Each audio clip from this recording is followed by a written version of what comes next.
Story 1. I'm no contact with my parents, because they never wanted me, but my fiancé wants to invite them to our wedding, so I'm insisting that no wedding will happen if they're coming.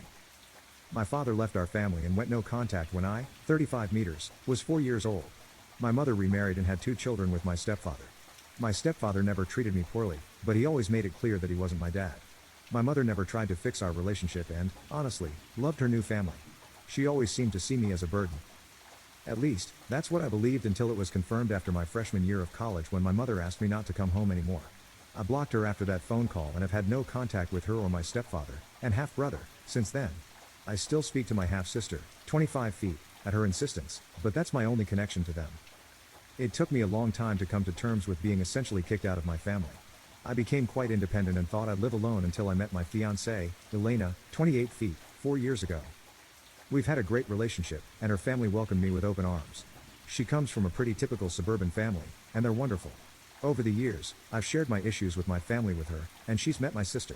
Elena never pushed for more until we started planning our wedding. When we began discussing the guest list, I mentioned friends from college and co-workers. Elena kept suggesting I invite my parents.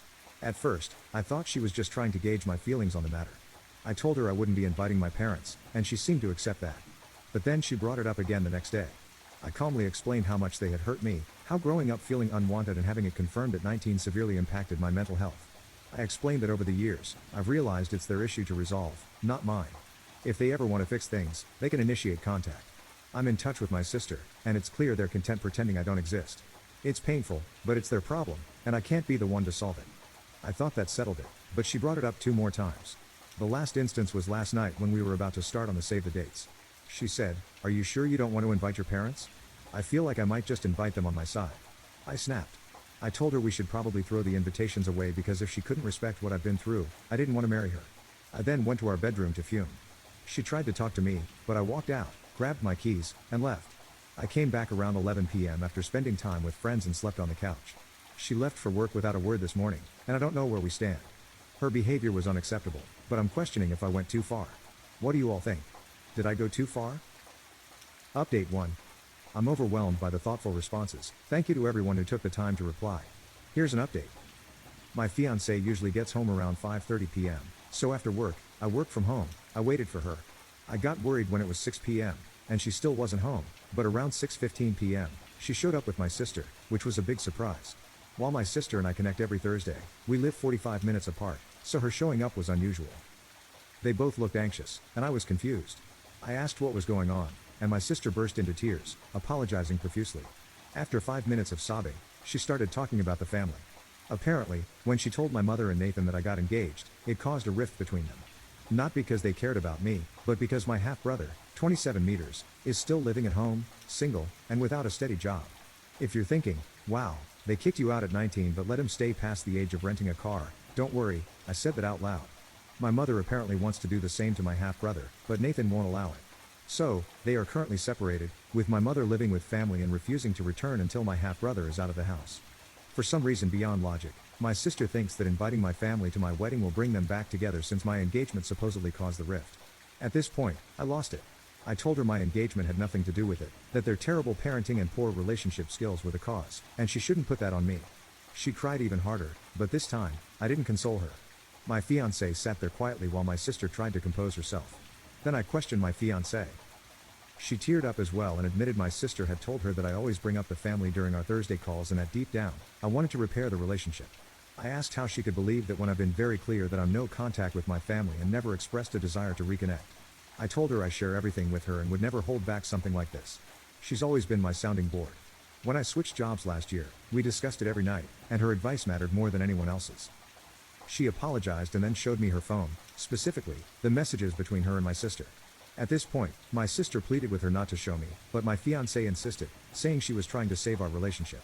My sister had been lying about our Thursday conversations, claiming I always talked about reconciling, how I was partly at fault, and how I secretly wanted to see them again. Every time I told my fiancé no, my sister would text her, saying I just couldn't be open because I was embarrassed. It was all completely false. I would be perfectly happy never seeing any of them again. I couldn't believe my sister was still in contact with them. I told my half-sister to leave and canceled our Thursday calls. She put up a bit of a fight, but I ignored her until she left. She kept apologizing, but honestly, I'm done with her. I've blocked her and will be no contact with her for the time being. It was a complete betrayal of my feelings and trust. As for my fiancée and me, I'm still very upset. She went behind my back with my sister, never asked me about it, let my sister manipulate her, and hurt me deeply. I told her I love her, but my trust in her is broken. We've agreed to go to couples therapy and see if we can repair the relationship. I hope we can, but it's a toss-up for me. She's got a lot of work to do. Update 2. A lot has happened, so I'll try to spill it all out in order. After my sister left, I told my fiancée that I loved her, but I didn't trust her at that moment. I felt she took my sister's side instead of mine. So, I continued to sleep on the couch for a couple of nights. She was walking on eggshells around me, and I hated it, but I just wasn't ready to forgive her. Then, Friday night, after hanging out with friends, I came home and crashed on the couch. We had a harmless conversation, but she did ask me to come to bed, and I told her I wasn't ready. I woke up at 3 a.m. to use the bathroom and found her sleeping on the floor next to me. For some reason, that touched me deeply, and I cried a little. It meant so much that she wanted to be near me even when I was being distant. It really changed things for me. I woke up a few hours later to her making breakfast, which was a surprise since Saturday is usually my day to make a big breakfast. We sat down to eat, and she kept the conversation light, still on eggshells. But I decided to tell her a story from my childhood. I told her how Nathan used to make breakfast for the family but never included me. I was older, so I'd sleep in, and when I got up, there was rarely any breakfast left. If there was, it was in the fridge, and no one would eat with me. I told her how much our Saturday brunches mean to me and how I had never really talked about it, which wasn't fair to her. She looked at me with tears in her eyes. She apologized again, but I told her I didn't need it. I forgave her, but I still want to do couples therapy because I think it will help me express my family issues in a healthy way. I'm ready to send out the save the dates. I then asked her to massage my back because the couch was a nightmare to sleep on, and she knew I was serious. I'm not usually comfortable with physical touch, except with her, and I hadn't allowed it since the original incident. I know most of you didn't want me to forgive my fiancée, but I love her, and she loves me. She made a huge mistake, but she's never experienced anything like what I went through, and she showed genuine remorse. As for my sister, my mother reached out through a number I didn't recognize, telling me I should forgive my sister. I told her to screw off. This just confirmed that my sister never really had a relationship with me because if she knew me, she'd know that contact with my mother would only make things worse. I blocked the number. This happened Thursday evening. My sister tried to come by on Sunday, but my fiancé and I were out. She left a note apologizing and saying she didn't ask my mother to contact me and was sorry she did that. My fiancé wants nothing to do with my sister anymore but left the decision up to me. I told her that she's my family, so if she didn't want her there, she wouldn't be there, a little jab, but she took it well and said she didn't want her there. We're getting back to normal. It will still take time, and I think I may try individual therapy. As I reflect on all the incidents, I'm starting to realize that the family situation might be worse than I've acknowledged, and it might be time to really deal with it. The save the dates were sent out yesterday, and everything is still on. I won't update again, but thank you all for letting me process and vent. Story 2. My boyfriend's ex left a note for his next girlfriend to find. Now that I finally found it, it's warning me about all the red flags he keeps hidden. I, 28 feet, and my boyfriend, Alex, 30 meters, have been together for 2 years and have been living together for 8 months. I was cleaning our apartment when I found a note in the back of a cabinet. Dear Alex's future girlfriend, I know it's you reading this because he'd never clean back here. I'm leaving him soon and want to warn you about him. 1. He will not clean. 2. He will not listen. 3. He will make everything feel like it's your fault. It's not your fault, he's just an incompetent man. I'm leaving him, and I suggest you do the same. Best wishes, Tessa. I read the note and showed it to him to hear his response. He immediately ripped it up and told me not to listen to it, saying she was crazy and untrustworthy. I pointed out that the fact he hadn't found it in the 5 years since they broke up is a red flag. It means he's never cleaned back there, and I've noticed he's been cleaning less and less since I moved in.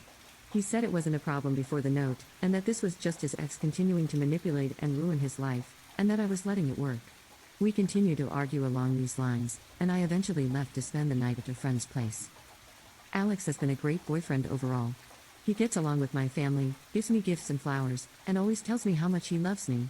He's not wrong that the cleaning hadn't really been an issue before, but the note made me realize it has become a problem, and we needed to have a full conversation.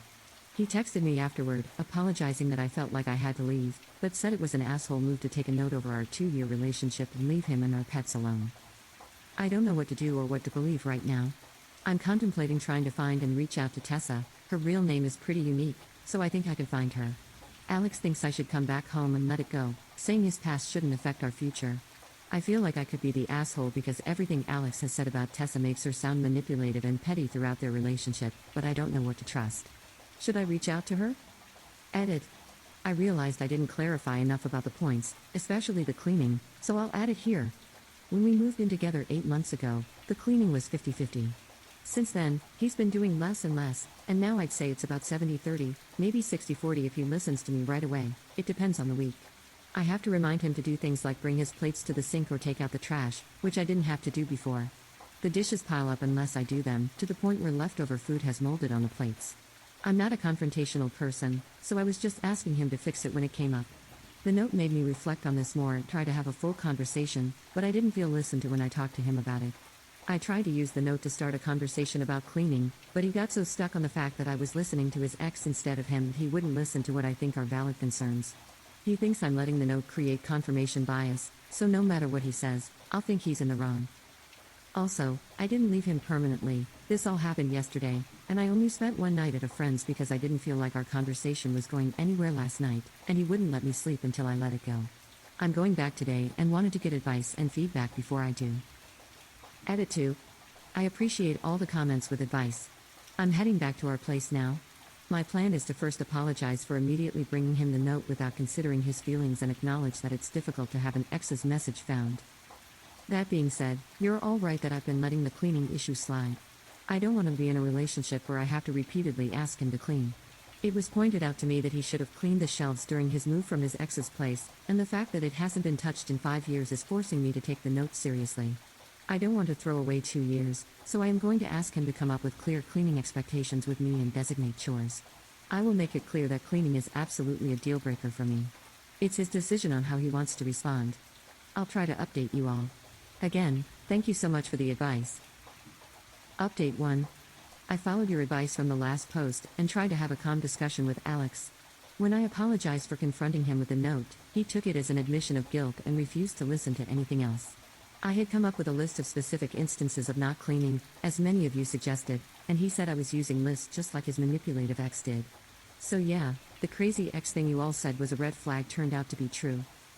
When I realized the conversation wasn't going anywhere, he even tried to block me from leaving. That's when I knew it was over and left immediately. 2 years down the drain, but I'm glad I had the wake-up call before it was too late. I will let him cool off and then ask my brother to come with me to grab my things while he's not there. He has a strict work schedule, so I think it'll work out. I'm planning on leaving a note there, but probably a bit longer, with advice not to show it to him. I'm leaving it in the exact same place, so if he doesn't learn his lesson about cleaning, it'll come back to haunt him. All he has to do is clean. The biggest surprise out of all of this is that I didn't reach out to Tessa. She reached out to me. Apparently, Alex borrowed his friend's phone to call her, screaming that she's still ruining his life. The fact that she blocked him and he still had her number memorized just further confirms that he was the crazy one, not her. Tessa found me on social media and wanted to make sure I was okay and was especially concerned that he'd gaslight me like he tried with her. I thanked her for leaving me the note and saving me time. We scheduled coffee for Thursday afternoon. I wanted to thank you all again for the advice, especially the person who posted the Love is Respect website. I took the healthy relationship quiz after our conversation, and the results weren't great.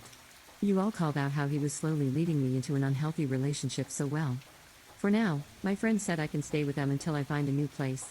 I have emergency savings and a decent job, so I'm in a fortunate position when it comes to this messy breakup, and I'm just trying to stay grateful for that. Relevant comments. Comment 1. Kinda sounds like everything she warned you about in the note came true. He had never cleaned there, he didn't listen to your concerns, and he turned it back around on you and somehow made it your fault. Red flags honestly. Comment 2. So I guess Tessa forgot number 4, he's a bully. It's almost ironic how easy it would have been for him to shut this entire thing down with the simplest of responses. You're right, I guess I have been slipping, I'll make sure to clean more. That would have immediately countered points 2 and 3. But he'd rather be right, and he'd rather be the aggrieved party. You didn't do anything wrong by trying to have a conversation based on that note. All things considered, it's a pretty funny thing to find, and his reaction should tell you everything. Update 2. As you can tell from my original post, I like to address things right away.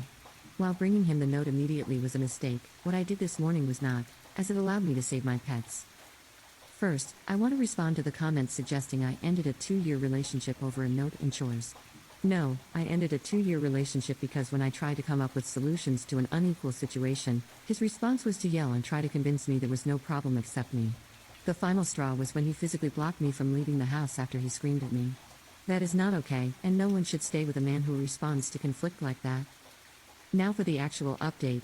I wound up texting the post to Tessa last night, and she thought it was great. She, like some of you, asked me about the pets. For context, one of the things Alex and I bonded over was our love for little creatures. It's why I thought he was such a great guy, because if he could take such intricate care of his lizard, I believed he could do the same with me. I was very wrong. He had one lizard he bought before we met, and then we bought 2 frogs together. I have a snake I brought with me when I moved in. Initially, I planned on waiting until he cooled down to grab my things and the frogs and snake, thinking he would never do anything to them. But Tessa changed my mind. She said he could get destructive when he's mad and was concerned about the safety of my little guys. I immediately knew I couldn't wait until later this week and reached out to schedule a meeting with the landlord for early this morning. I wound up FaceTiming with Tessa last night, and we had a long discussion. Tessa is a lawyer and told me that in our state, landlords are required to let tenants out of their lease in cases of domestic violence. She also told me that his yelling, gaslighting, and refusing to let me leave are all forms of abuse. It's hard for me to accept that, but the Love is Respect relationship quiz helped me realize it a bit more last night. Apparently, his constant messaging and control over what I wore and when were signs of abuse too. This morning, Tessa volunteered to come with me to talk to the landlord, along with my brother. As soon as the landlord heard the word lawyer, he was on top of it and said I could break the lease but would still have to pay for all of August, even though I'm leaving 3 days early. I felt that was fair. He also messaged Alex to say the apartment needed to be empty for emergency maintenance all day today so I could pack my things. Alex replied that he was at work all day and wouldn't be home until 6 p.m. When I got into the apartment, it was a mess. He had smashed my dishes on the floor, leaving the shards scattered around. My clothes were ripped up and strewn across our room. It was disgusting and heartbreaking. He left his lizard alone but opened the tank doors for our frogs and my snake. Luckily, the frogs were still in their enclosure, but my snake had gotten loose. This made me the most furious, as she could have been injured on the broken plates. I feel so fortunate that she was just hiding in a closet corner, and I was able to safely pack her back into her enclosure. All my things are packed, and I'm writing this as my brother drives me back to my friend's house. Tessa told me that she actually left 3 notes, one in the cabinet, one on the underside of the vacuum, and one in the crumb catcher of the toaster. While we were there, we checked to see if the notes were still there.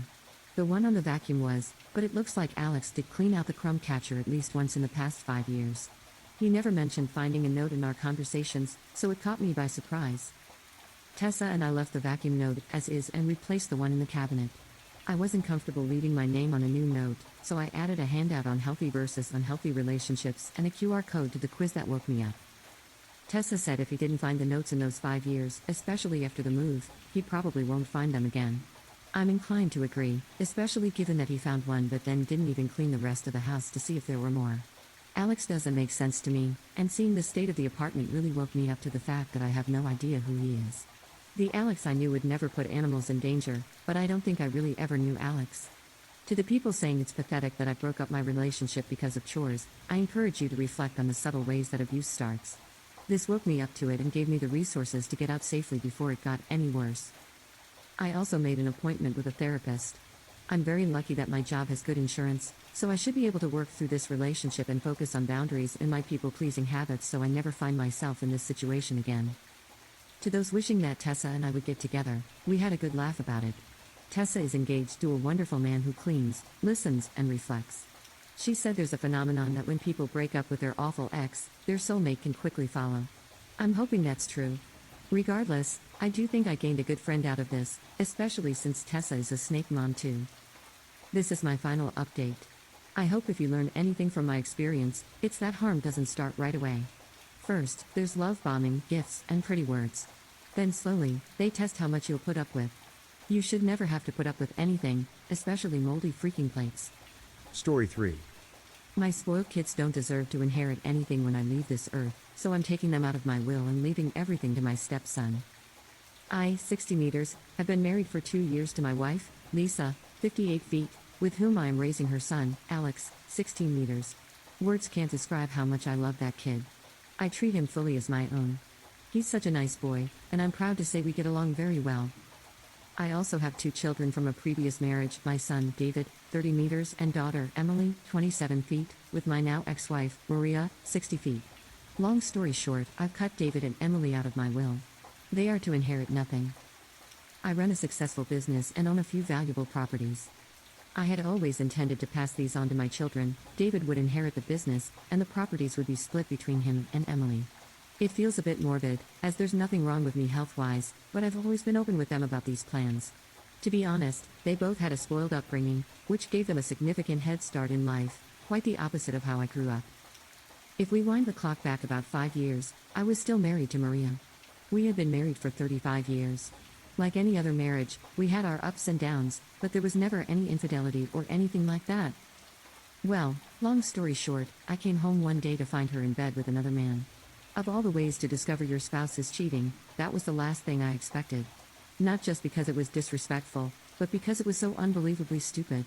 I worked late at the office during that time, but surely they weren't that reckless? In that moment, I was seething with rage and had to restrain myself from beating the hell out of that guy. I ended up divorcing her and keeping my distance.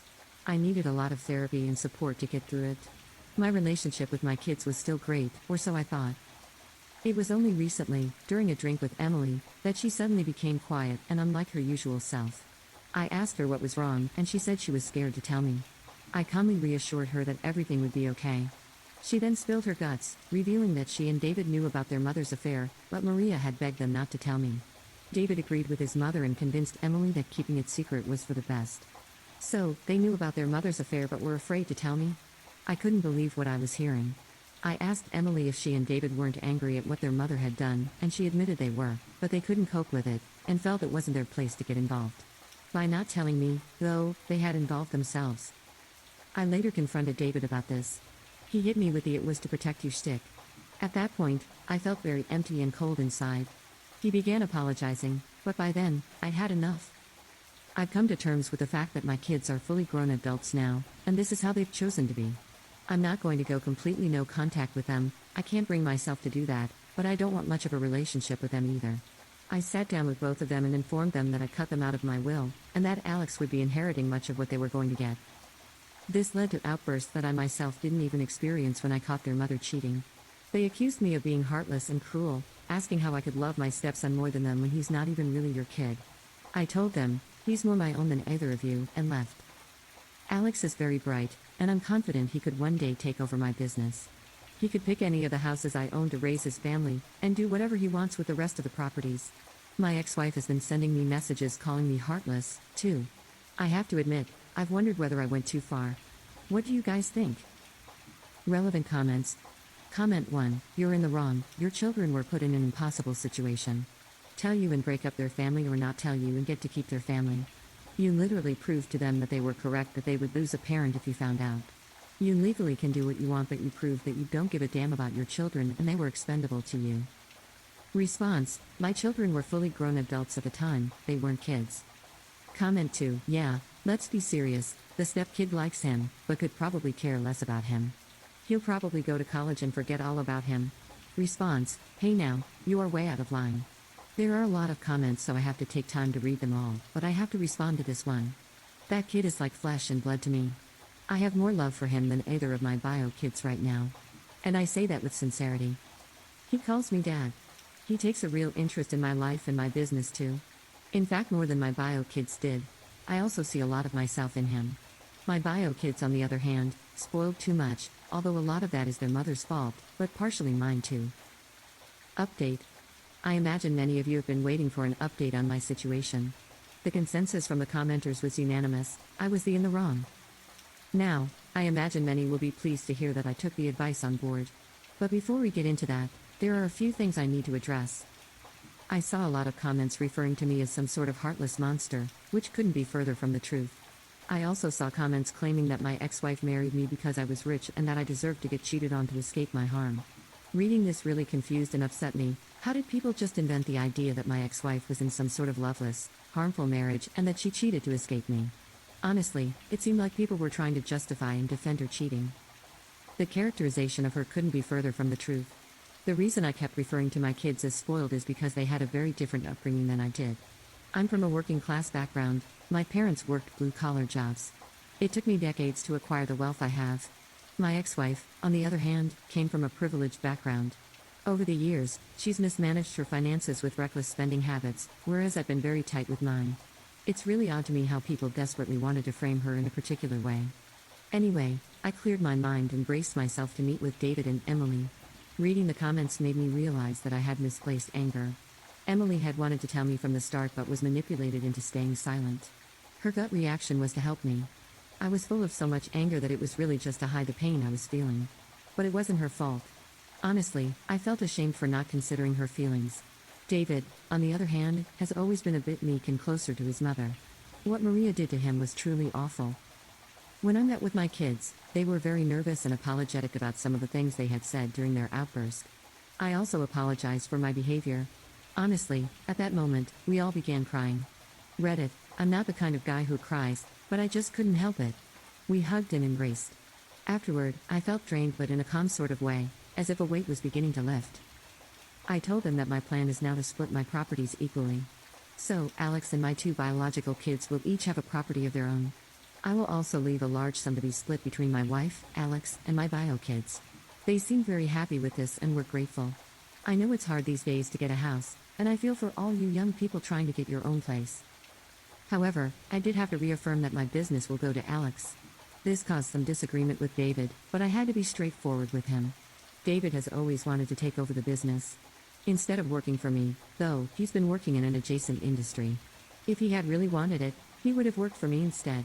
I love my son, I really do, but he's just not cut out for it. He's soft and not cutthroat.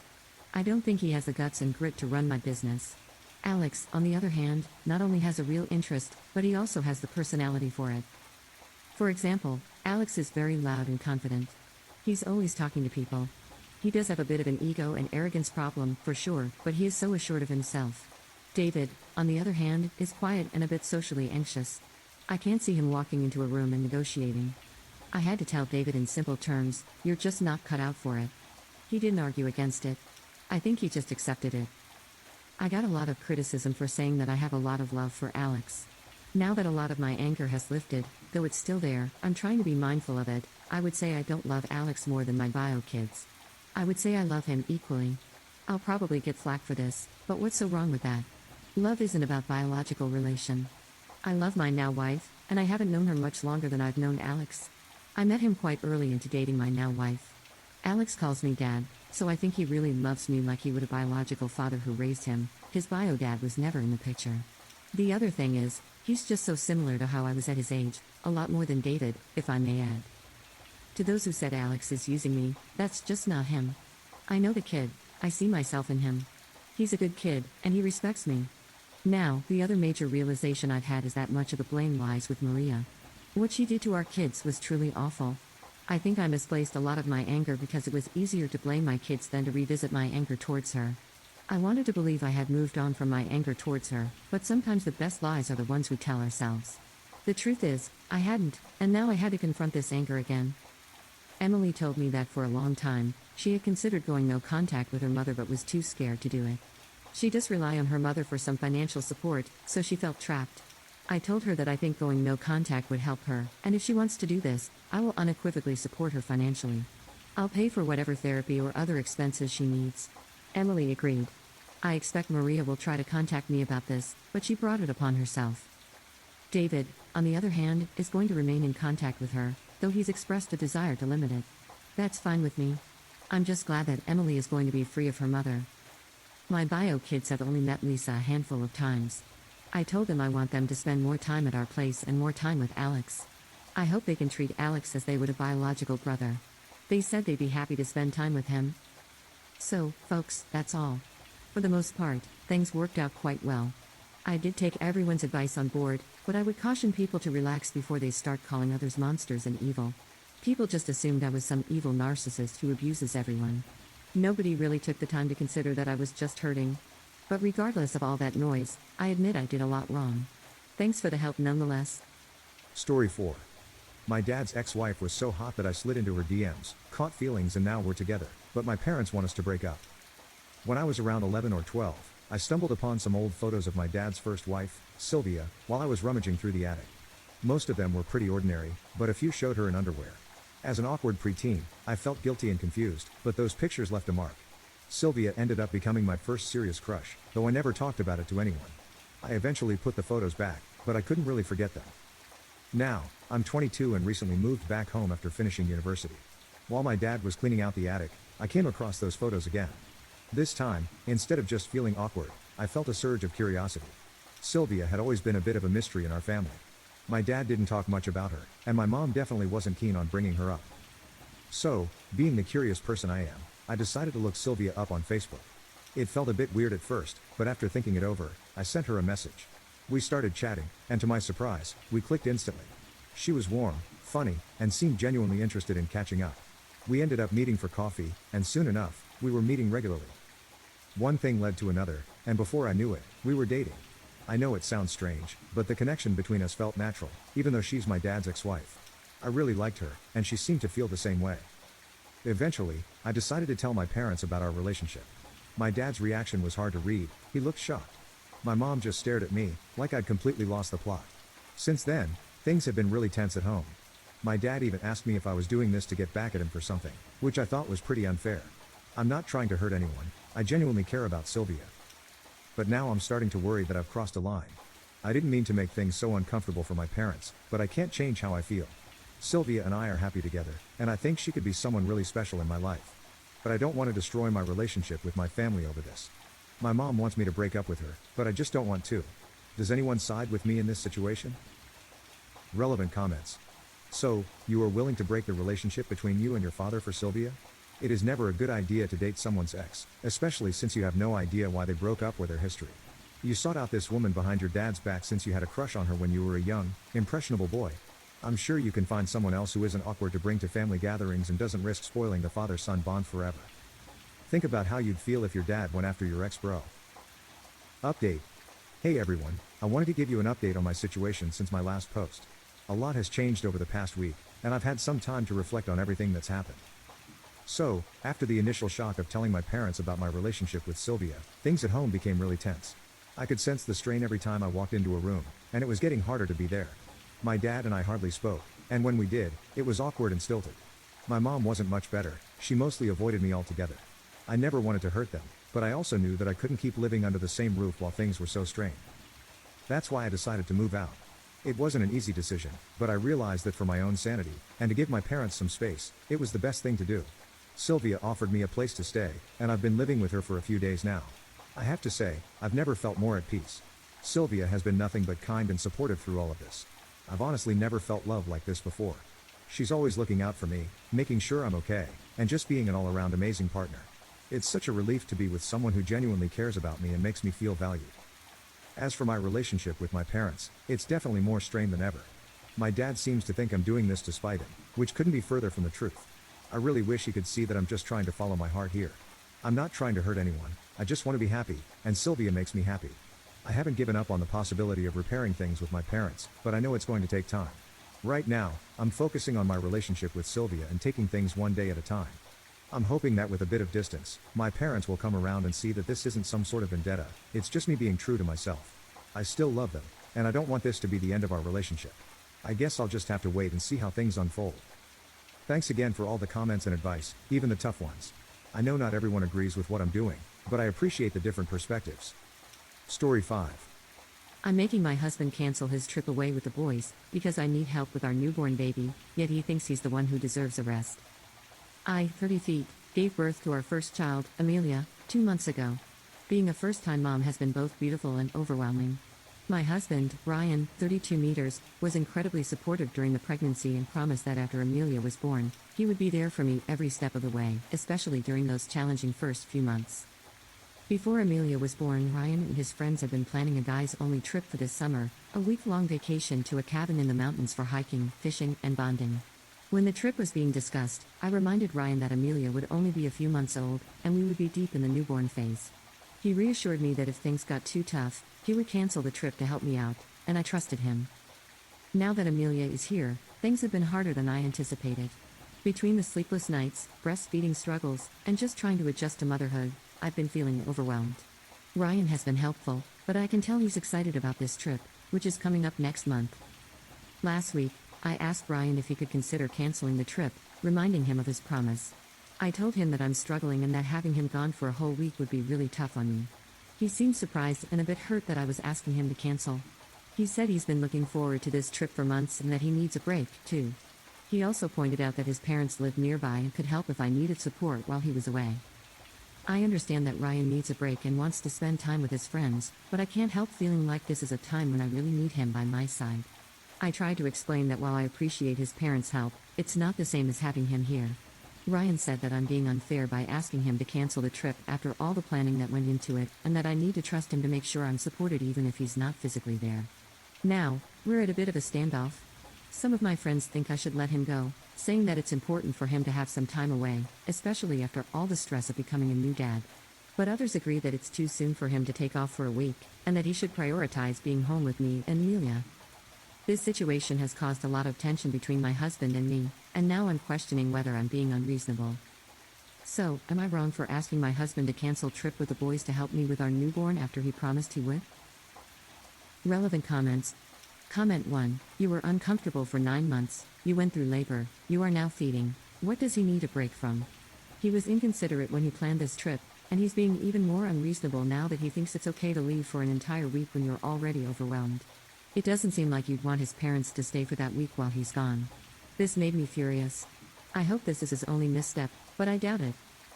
Comment 2. He agreed he would cancel the trip if necessary, but now that you're asking him to hold to his word, he's acting like it's unfair. Planning a trip with his friends a few months after your due date was poor judgment. He's a dad now, he should be prioritizing his family. No, his parents living nearby doesn't make up for it, and no, it's not reasonable for him to expect you to trust him to make sure you're supported even though he's not physically there. This is his baby. He should be physically present, not just supporting you, but also taking care of his child, whom you are still recovering from carrying and giving birth to. You are not being unfair, he is being irresponsible. Comment 3. I'm shocked he planned this trip at all. Update 1. Hey, everyone. I just wanted to give a quick update after reading through most of the replies. I was honestly overwhelmed by the amount of support and understanding I received. Thank you so much to everyone who took the time to respond. Your kind words and thoughtful advice really helped me feel less alone in this situation. A lot of you suggested that I should also take a week off, letting Ryan stay with Amelia, to get a break for myself. I really appreciate the sentiment behind that suggestion, but there are a couple of reasons why it's not realistic for me right now. First of all, I'm feeding the baby, so being away from Amelia for that long would be really difficult logistically. Beyond that, and this is something I know I need to work on, I just don't feel comfortable being away from my baby yet. I know it's not healthy to feel like I can't have her out of my sight, but I can't help it. I guess it's just that new mom anxiety that's really hard to shake. I've been debating whether or not to show Ryan these comments. I'm worried that reading it might hurt his feelings, but I'm definitely going to have another conversation with him about everything. I'm willing to compromise and let him go on the trip, but I think a whole week is just too much. I'm leaning towards suggesting that he limit the trip to a maximum of 3 nights so he can still have some time away with his friends but not be gone for an entire week. I'll update again after we've talked. Thanks again for all the support, everyone. It really means a lot to me. Update 2. Hey, everyone. I just wanted to share another update after having a very long and emotional talk with Ryan. I won't get into every detail of our conversation, but I'll touch on the most important points. After putting Amelia to bed, I went straight to bed myself, feeling utterly exhausted. Ryan was already asleep, but for some reason, the weight of everything just hit me all at once, and I started crying uncontrollably. My sobbing woke Ryan up, and he immediately asked me what was wrong. I told him that I was just tired, but then I opened up about how anxious I'd been feeling about his trip and being left alone with Amelia. I admitted something I've been reluctant to say out loud, that Ryan hasn't been as involved as I thought he would be. This was one of my biggest fears when we found out we were having a baby. For context, Ryan has a rocky relationship with his own dad. I won't go into detail about why his dad isn't the best, but his mom, my mother-in-law, remarried when Ryan was in middle school, and his dad wasn't very present in his life. Ryan has expressed to me before that becoming a father was scary for him because he's afraid of being a bad one, just like his dad. When he first told me that, I thought it would make him into a great father, because it showed how much he cared about being a good dad long before we were even pregnant. When I vented to him about all of this, at first, he tried to defend himself. He admitted that he's been freaking out about having a baby for so long and just didn't want to tell me. He said he didn't want to stress me out while I was pregnant because he knows how much I've always wanted to be a mother. Hearing him say that made me feel guilty, like I hadn't seen how much he's been struggling internally. I had tried to convince him that he was going to be a great dad when we had this conversation long ago, and now it all felt more complicated. I thought to myself, this can't go on much longer. I realized that if he was going to keep pulling away like this, I didn't know if I could handle it. So I asked him, is this what our life is going to look like from now on? Me with Amelia and you away? Because if it is, Ryan, then I don't think I can continue on like this. Ryan told me to calm down and assured me that he wasn't going anywhere. Then he got really emotional, he even started to tear up. He said he didn't want to turn into his dad, and that he hadn't realized that going on this trip could be a preliminary step toward becoming the absentee father he feared he might be. He apologized for not considering me and Amelia as much as he should have. Long story short, Ryan called his friends and told them he wouldn't be able to make the trip. He's even started planning a little family getaway for the three of us next year when Amelia is a bit older. It was a tough conversation, but I feel like we're on the same page now, and I'm hopeful that things will get better from here. Thanks again to everyone for your support and advice. It's been an emotional roller coaster, but I'm grateful for this community helping me navigate it. Relevant comments. Comment 1, that's awesome. You both worked it out. For the first year, even thinking about going away for a week is inconsiderate. Yes, he might have had his struggles, but yours were undoubtedly more intense, both mentally and physically. Comment 2, it sounds like he needed to come to grips with the fact that he was psychologically pulling away. I hope he becomes the dad your little girl deserves and the husband you need. And please share this with him. Being a girl dad is fantastic. These rough early months with a tiny baby will soon turn into toothless smiles and an active toddler, and before you know it, that will be replaced by a jabbering little girl who looks at her daddy with love in a way you never knew. Enjoy the nights where she sleeps and snuggles you, knowing she's safe, even if you can't get a wink in, because one day it will end and you will miss it. I've loved my journey, and I hope you do too. Story 6. I never wanted to get married, but now that my wedding is here, my family is taking control and stressing me out, and I think I might look like a bridezilla. I have 3 sisters. All of them are my bridesmaids, plus my best friend, Katie. I have never wanted to have a wedding. I've always hated them, and I couldn't stand the thought of myself being a part of one, much less the bride. But then I fell in love. My original plan was to elope and tell no one, but my darling wanted a wedding, so I planned one. It started out as extremely low-key, but slowly, it grew to around 100 guests and turned into a big-ish deal. I went on a trip with my sisters and Katie, where I had an intense 4-hour-long argument with my oldest sister, Evie. She thought it was best to do the wedding her way and to provide a cocktail hour the day before the wedding for the out-of-town guests. I said no, I wanted it to be low-key, and I knew that if we did have one, you guys wouldn't spend time with me, you'd be with the out-of-towners instead. It was a huge argument. I kept reminding her that I am the bride, over and over, but she insisted that her plan was best.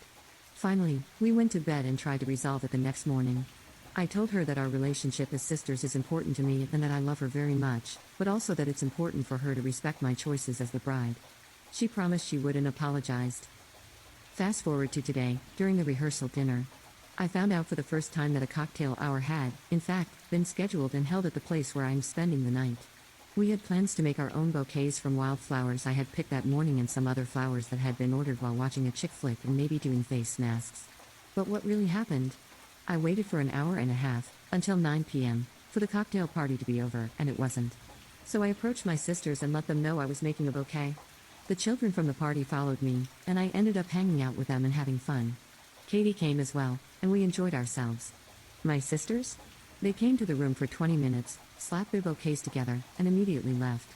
Evie came back a few minutes later with a black trash bag to help pick up the flower scraps, and then left 10 minutes later, leaving the trash bag behind. The party finally ended, the children and the other out-of-town guests went to the hotel, and by then, it was 10:30. It was just me and Katie alone. We ended up watching the last few minutes of Pride and Prejudice and then went to bed. And now I'm in bed, fuming and hurt, but also thinking maybe I'm blowing this way too much out of proportion. Am I going crazy? Family is important, and so are guests, but shouldn't I be more important on my wedding night? Send help, the tears are falling. Update. For starters, thank you guys so much for all the advice and well wishes. A few notes to clarify. I was spending the night at my parents' farm, a full hour away from the hotel where the out-of-towners were staying. There was no drinking or partying. I have a conservative family, so it was just sitting and talking. As the youngest, I wouldn't be able to talk much or be listened to, so my role was to just kind of sit there and listen. Not a single one of these people has ever sent me a text or called me once, and after an initial congratulations, I was not spoken to again except by the children. Which, honestly, I enjoyed. I love those kiddos. There was a brunch planned the day after the wedding specifically for the out-of-towners so that this social gathering could happen. Just not during another event, like the bachelorette party. This event was purposefully kept from me, and I know this because one of my family members was also not told about it, as she cannot keep secrets. This is how the rest of the time went. It was a little difficult to do what the responses recommended, put it out of my mind to enjoy the day. I ended up having a few breakdowns due to even more problems. For starters, when I was telling the venue when we were going to be there, I asked, "What time are we showing up? How does 1 p.m. sound?" To which Evie and others responded, "No, it should be 10 at least." So I told the vendors those plans and I'd be there at 10. Flash to 10, and I was there by myself on the phone with my mom, who said, "We aren't going to be there until 1 p.m. Evie said that's what you wanted." Luckily, the sound guy and vendors were extremely sweet and gave me some free things and helped me set up tables and chairs, but I was a little teary because I didn't want to be alone. Katie is a student and had some unfixable obligations.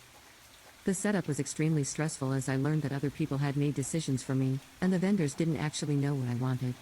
I ended up stealing a cigarette from a maintenance man and smoking it in front of my mother. I had quit for over a year, and she never knew I smoked. At a certain point, I yelled at my mom, and innocent in all this, vented the entire story about the bridesmaids and being run over and not listened to, and then I ditched. I left the venue, went to my house, crawled into bed, and sobbed. So many things didn't go how I wanted them to go. I was so confused because I thought I had tried to plan and communicate so well, but miscommunications kept happening left and right. My fiancé got home from having his long hair done up in a cute braid and just held me. He also DoorDashed me a smoothie and some snacks and proceeded to comfort me. And then that's when I got a call from my dad. My dad is my ride or die, and my mom told him everything that happened. He told me not to worry about a single thing, take a shower, and show up whenever I wanted to, and nothing would start without me. He stepped in for me and fixed everything. I showed up around 4:30, start time at 6:30, got my hair done, ate a snack, and touched up my makeup.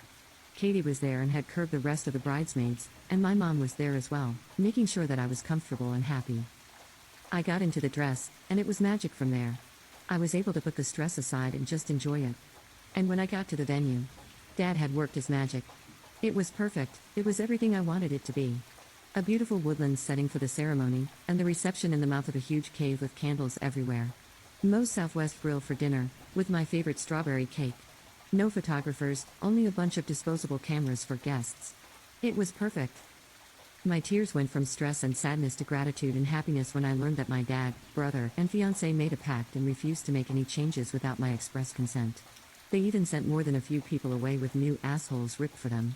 My brother officiated the wedding with so much love in his voice, and my dad sobbed in the front row with my mom, who shed a few tears herself.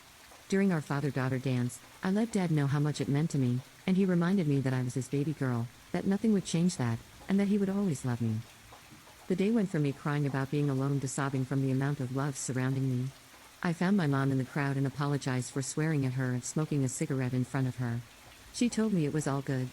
My husband and I decided not to go to the bridal brunch the next day and instead just spend time together on the start of our honeymoon and the rest of our lives.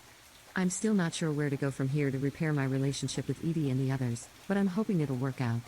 I think she knows that she messed up because she was extremely over the top nice for the rest of the time. Part of me wants to have a conversation with her and call her out, but in reality, I think I'll just approach having conversations and events with her in a more guarded manner and allow her less power in my life. That's just about it. Sorry for the insanely long update, and if you listened this far, I'm proud of you, haha. Thanks again to everyone for all the amazing advice and kind words. I'm off to enjoy the rest of my married life. Story 7. My fiancé got sent an old not safe for work video of me from an anonymous account, and I think he's going to cancel our wedding because of it. I have been with my fiancé, 29 meters, for 4 years, and we have our wedding planned for this November. I'm not sure when it happened, it must have been recently, but someone DM'd him a video of me from before we even met or knew each other. It's embarrassing, but without going into too much detail, it was a video of me with 3 men. It's very obviously me in the video, and it would be impossible for him to think it was anyone else. As far as I know, it was sent from an anonymous Instagram account, but it's been hard to get any information. When we started dating, we never really talked about our past intimate lives. I knew that I was his first girlfriend, and he knew that he wasn't my first boyfriend. He didn't know about this incident because I didn't feel it was relevant or necessary to bring up. He confronted me on Monday about it and has been very upset since. We had been living together, but he moved in with a friend because he said he needed time to think. When he confronted me, he flat out asked how many men I had been with, and I was honest with him and told him 8. He asked if I had ever cheated on him, and I said no, which is true. The thought of doing that has never even crossed my mind. Honestly, I'm deeply hurt by how he reacted because I have always been faithful and am deeply in love with him. He said he thinks I might be using him because he has a high salary, but that couldn't be further from the truth. I tried explaining that to him, but I don't know if he believes me. I was going through a very tough time in my life when that video was recorded. I know now it was a bad idea, but it's not like I can undo it. I'm worried he's going to break up with me over this, and I would really appreciate advice from the community on how to handle this situation moving forward. Please, does anyone have some advice? Relevant comments. Comment 1. There's not much you can do. While we usually understand our partners have a past, it can be hard to handle when it's thrust in our face. I hope he recognizes that you love him and have been faithful to him, and that he's able to process this. But definitely keep an eye on anyone who has been quiet about your marriage suddenly popping up. It's helpful to know who might be trying to sabotage you. Response: I feel terrible for what I did back then, but I also feel like he's acting as if I cheated on him, which I don't think is fair. I didn't think we had any problems in our relationship until now, and everything was going so well. Comment 2. In his mind, he's questioning how well he actually knows you. The good part is that since this didn't come up in discussion, you didn't outright lie to him. The downside is that he wasn't prepared for something like this. Give him some time to sort out his feelings, and have a discussion about it when he's ready. Be honest about everything he asks. If there are more videos out there, be upfront about that too, just in case. Another issue might be whether he saw you doing anything in the video that you're not willing to do with him. A lot of how you proceed will depend on his ability to deal with this, and that's largely out of your hands. Response: I've never lied to him about anything and would have been honest about this or anything else if he had asked. Reply: I didn't think you had lied, and it's good that you haven't. At most, he might consider this a lie of omission, but that's not really fair since he never asked about it. In his mind, he didn't picture you as someone who would do something like this. Now his perception has changed, and he's wondering what else he doesn't know. This isn't to say you did anything wrong or lied, but expect him to have a lot of questions he never thought to ask before. I'm speculating, but I think understanding his possible side of things might help you address them. Second response: I totally understand him seeing me as someone he didn't expect, and I wish there was something I could do about that. I was going through a lot then, and I've worked to change myself. Update. About 5 months ago, after the anonymous Instagram account in my ex-fiancé a very explicit video of me that was taken before I even knew him, it caused him to break up with me. Since then, we've had some back and forth, but recently, I think it's officially over, and I'm struggling to know what to do next. I'm trying to understand his point of view, as no one would want to see someone they love like that. But at the same time, I feel like I'm also a victim here, of having something like that shared, and I feel hurt that he wasn't in my corner defending me. From our discussions, he has said he simply can't see himself spending the rest of his life with me after seeing the video. He feels like I misled him by not bringing up that I'd done something like this when we first started dating. I totally understand that he's allowed to feel how he feels, but at the same time, it was from before I even knew him. I realized it was a mistake almost immediately and have never had any desire to do something like that again. It's not like I was purposefully hiding it or lied about it. The topic just never came up, and it's not something I'd just drop on someone. Or maybe I should have, and that would have made it better. I don't know. I know it's cliche or whatever, but I really feel like he was the one for me, and now it's over, and I have no chance with him anymore. He pretty much shut me out after this happened, but I still managed some conversations. That's pretty much over now. I tried to pursue legal action about the video being sent, and he was helpful with that, I guess. I was hopeful that might change his mind, but it didn't. My pursuit didn't go anywhere either, as I didn't really have anything, and he deleted the video shortly after it was sent. I guess I'm rambling, but I feel totally lost right now. This is the first real breakup I've had, and I know things get better with time, but I'm just having a hard time accepting that it's over right now. Relevant comments. Comment 1. This sucks to hear. I think, looking at your story and putting myself in your fiancé's shoes, I'd find it hard to see a video like that, especially if I didn't know it had happened beforehand. But I guess the worst part for you is that you're actually the victim of a crime, and he didn't support you in that. Someone sent a revenge video to your ex with the obvious hopes of ruining your relationship, and he fell for it. You shouldn't be punished for decisions you made in your past, as far as I'm concerned. Response: thanks for saying that. I'm really trying to see it from both sides, but it's just hard for me, you know? I know we have to live with our choices, but I just hate that one bad decision has messed everything up. Comment 2. It's done and over with. However, I so wish young people would see this post and take note of how consequences can materialize in the present out of past actions. Regardless of how things should be in society, the reality is quite different. The simple truth is that most men have no wish to see a video of their future wife with other men. They don't want to hear about it either. However one may feel about this statement, it doesn't make it any less accurate. Next time, mention it at the beginning of the relationship. Response: yeah, I just wasn't thinking one time, and now it will follow me forever. Story 8. My stepsister slithered behind my back to examine my fiancé's trouser snake, so I played dirty and don't regret anything. I'm a 30-year-old woman, and I have a sister who's just a year older than me. We've always had such a good relationship, so finding out about this one hurt. It felt like she might as well have just stabbed me in the heart. On top of that, I've been with my fiancé since high school, and we've always supported each other through thick and thin. We were supposed to get married in a few months. I have no idea why on earth they did this to me. What's even worse is that our mom knew, and out of fear of getting involved, my sister apparently begged her not to say a word. She didn't tell me anything. Thankfully, my dad wasn't having it, and he told me the truth. I've never been so angry in my life. Not only did I kick my fiancé out and throw out his stuff, some of it even ended up in the trash, but I decided to hurt my sister in another way. Why not do the same to my fiancé? Simple, she's my sister. We've always had a good relationship until she decided to ruin it months before my big day. I had even allowed her to be a bridesmaid. You don't do that to anyone, let alone your sister, your own blood. My sister is really into gardening, so when she lost her dog, she created a garden in his memory. I knocked on her door, she didn't know that I knew, and of course, I played nice. I brought up what she did with my fiancé, and I slightly damaged her garden. I honestly just crushed a couple of flowers. Am I sorry? No. Her excuse sent me over the edge. It just happened isn't a reason. Sleeping with my fiancé just happened like that, I guess. I told her I didn't want her speaking to me anymore and that I didn't want our mom to speak to me either. My fiancé won't say a word since I threatened to call the police if he ever came near me again. Yes, I made my sister cry and scream at me, but I genuinely feel like I should be the one crying. She knew how important getting married was to me, and now I can't experience that. Pair that with the fact that I had to hear this from my dad, not my sorry excuse of a sister or fiancé. Even my own mother didn't say a word to me. It's like she lets my sister control her. Forget you, Tia. Forget you, Logan. If they ever see this, I'd be absolutely delighted. This is awful. Edit.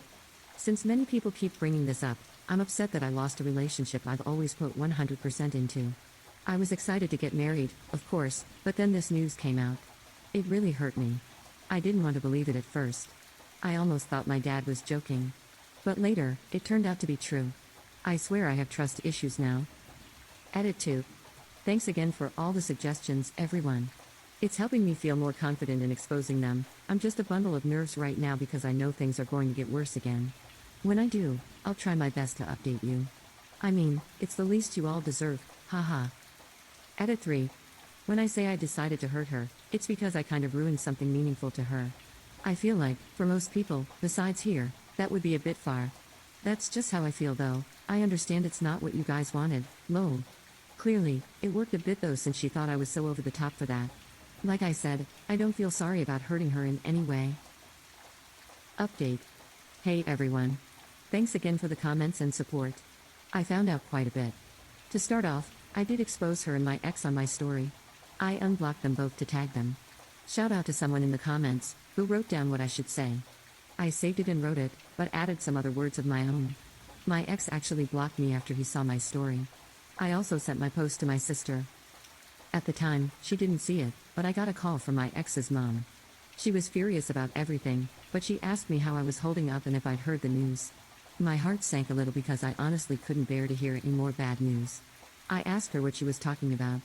She said, "So you haven't?" I said no and asked her to tell me. My sister's pregnant. Apparently, my ex told her in an attempt to make her chill out on my sister. I didn't want to hear any more, so I told her I needed to hang up the phone. Thankfully, she accepted because I literally burst into tears 2 seconds later. After 5 minutes of crying, my sister responded to my story in text. She was texting me in all caps, begging me to take it down. If I wasn't so upset, I would have laughed a little, but I just sat there watching her blow up my phone. I got even angrier when she said, "I'm coming over, and I'm telling mom that you're spreading my business online." Alright, you big baby. I still never responded though. I felt frozen. 30 minutes later, she was trying to break my door down, so I opened it in a fit of rage and started screaming all kinds of things at her. She kept screaming at me to take it down, and I told her that's going to stay up for as long as I wanted to. She kept telling me she didn't deserve online hate, and she even tried telling me that she's always been there for me through everything and that she would have forgiven me if it was the other way around. That's when I swung at her. A small part of me felt guilty. I'm not the fighting type, and that was probably evident in my last post, haha, but she retaliated by saying, "It's not my fault he was tired of you," and that's when I told her that I hope she ends up like her dog and that she deserves every bit of criticism she's getting for ruining my relationship.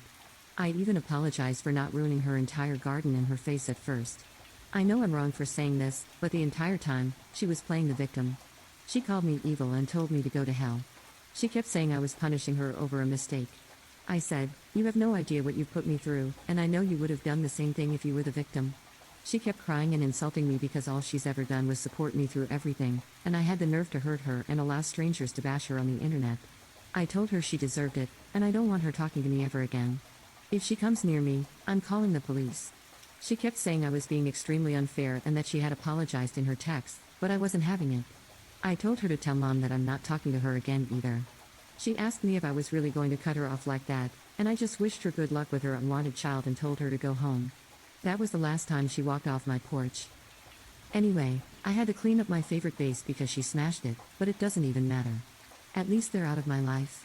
However, it's weird how sad I feel now. It's for my own good, but still, I'll never experience the bond we had again. On the bright side, it seems like I've dodged 2 bullets. Thanks again though, everyone. Maybe I do need therapy. Edit. Final thing to say is that my dad called not too long ago asking me to take every post down because, according to my mother, my sister is bawling her eyes out over mean people on the internet. As if I'm taking anything down. My dad's upset about her pregnancy, but my mom continues to defend her by saying we need to chill out on her a little bit. This is why I'm not talking to her. Thanks again though, everyone. I'm exhausted, and I need to focus on other things.